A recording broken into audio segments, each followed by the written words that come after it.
മറ്റു വാർത്ത, ചലച്ചിത്ര അക്കാദമി ചെയർമാൻ പദവിയിൽ നിന്ന് മാറ്റുന്നതിന് മുൻപ് കാണാനുള്ള അവസരം മുഖ്യമന്ത്രി നിഷേധിച്ചുവെന്ന് നടൻ പ്രേംകുമാർ. മുഖ്യമന്ത്രിയുടെ ഓഫീസിൽ നിന്ന് കാണാൻ സമയമില്ലെന്ന മറുപടിയാണ് കിട്ടിയത്. അഭിപ്രായം പറഞ്ഞതിന്റെ പേരിലാണ് പുറത്തു പോകേണ്ടി വന്നത്. സഹപ്രവർത്തകരോട് യാത്ര പറയാനുള്ള അവസരം പോലും തന്നില്ല. കോൺഗ്രസിലേക്ക് പോകുമെന്ന വാർത്തകൾ വന്നതോടെയാണ് അനുനയത്തിനായി പാർട്ടി വന്നത്. കോൺഗ്രസുമായി സഹകരിച്ച് പ്രവർത്തിക്കുകയാണ് ഇപ്പോഴെന്നും പ്രേംകുമാർ ന്യൂസ് 18 അഭിമുഖത്തിൽ പറഞ്ഞു. അപ്പോഴും താങ്കളെ മാറ്റും എന്നുള്ള വാർത്തകൾ അല്ല, ഇത് അപ്പോഴില്ല എന്ന് പറയല്ലേ, ഇങ്ങനൊരു സംഭവം ഇല്ല എന്ന് പറയുന്നു.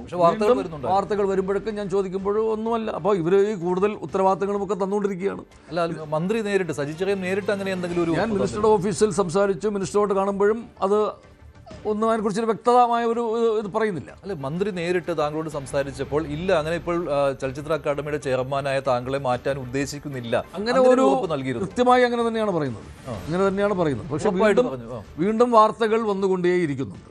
അപ്പോൾ ഇതിനിടയ്ക്ക് തന്നെ നമ്മൾ ഓരോ ഉത്തരവാദിത്തങ്ങൾ ഏൽപ്പിക്കുമ്പോൾ പിന്നെ നമ്മൾ വിചാരിക്കുന്നത് എന്താണ്, അവിടെ നമ്മുടെ ആ ഒരു സ്ഥാനത്ത് അവർ കണ്ടിരിക്കുന്നു എന്നുള്ള രീതിയിൽ തന്നെയാണ്. പക്ഷെ വീണ്ടും വാർത്തകൾ വരുമ്പോൾ ഇത് വീണ്ടും വ്യക്തത വരാത്തൊരവസ്ഥയിൽ ഇതെനിക്കൊരു വല്ലാത്തൊരു ബുദ്ധിമുട്ടുണ്ടായി. കാര്യം ഇതിങ്ങനെ വന്നുകൊണ്ടിരിക്കുക വാർത്തകൾ. അപ്പോൾ ഞാൻ മുഖ്യമന്ത്രിയെ കാണാൻ വേണ്ടിയിട്ടും ചില ശ്രമങ്ങൾ നടത്തി. മുഖ്യമന്ത്രിയോട് ഇതിനൊരു കാര്യം, എനിക്ക് മിനിസ്റ്ററുടെ ഓഫീസിൽ നിന്ന് കൃത്യമായിട്ട് എനിക്ക് ഇത് കിട്ടുന്നില്ല. മാറ്റില്ല എന്നുള്ള കാര്യങ്ങൾ പറയുന്നു. അത് പറയുന്നുണ്ടെങ്കിലും വാർത്തകൾ വരുന്നു. അപ്പോൾ വാർത്തകൾ വരുന്ന ആൾക്കാരോട് ഞാൻ ചില ആൾക്കാർ എനിക്ക് സൗഹൃദമുള്ളവരോട് ചോദിക്കുമ്പോൾ അല്ലാതെ അങ്ങനെ കൃത്യമായിട്ടുള്ള വാർത്തയാണെന്ന് അവർ പറയുകയും ചെയ്യുന്നു. അപ്പോൾ എനിക്കതൊരു ആകെ കൺഫ്യൂഷനായി.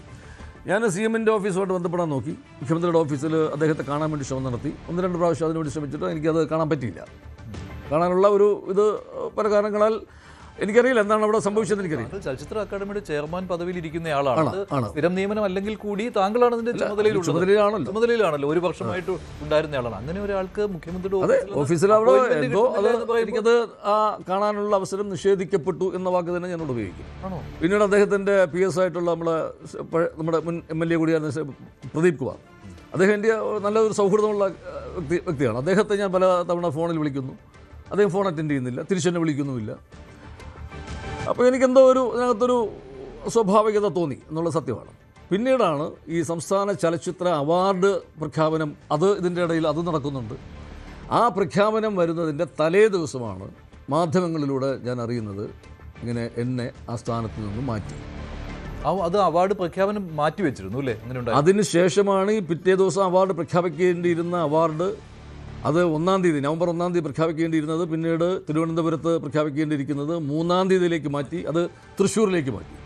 ഇതിനിടയിൽ പുതിയ ഒരു ചെയർമാൻ വരുന്നു. അപ്പോൾ ഇവിടെയുള്ള വിഷയം, എൻ്റെ വിഷയമെന്ന് പറയുന്നത് എന്നെ മാറ്റിയ വിവരം അറിയിച്ചില്ല, പുതിയൊരു ചെയർമാൻ വരുന്ന വിവരം അറിയിച്ചില്ല.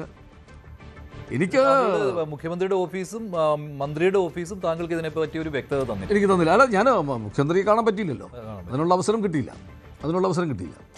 പക്ഷേ ഇത് പിന്നീട് എനിക്കുള്ള പ്രശ്നം വെച്ചാൽ നമ്മൾ ഇങ്ങനെ മാറ്റി എന്നുള്ള വാർത്ത കൃത്യമായി വരികയാണ്. പിന്നെ എനിക്ക് ആ ഓഫീസിൽ പോകാൻ പറ്റില്ല.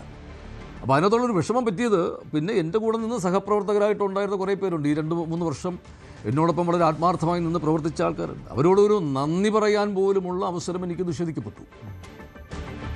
ഇപ്പോൾ എനിക്ക് അവിടെ നിന്നൊരു മാന്യമായ ഒരു യാത്രയയപ്പ് നൽകണമെന്നൊന്നും ഞാൻ പറയില്ല. അത്ര ഒരു മികച്ച പ്രവർത്തനമൊന്നും ഇവിടെ കാഴ്ചവെച്ചൊന്നും ഞാൻ സ്വയം അവകാശപ്പെടാറുന്നില്ല. പക്ഷേ പൊതുസമൂഹവും മാധ്യമങ്ങളും സിനിമാ മേഖലയും ഒക്കെ എൻ്റെ പ്രവർത്തനത്തെക്കുറിച്ച് വളരെ നല്ല രീതിയിലാണ് പറഞ്ഞത്. കൂടുതൽ വാർത്തകൾക്ക് News 18 Keralam YouTube channel subscribe ചെയ്യുക.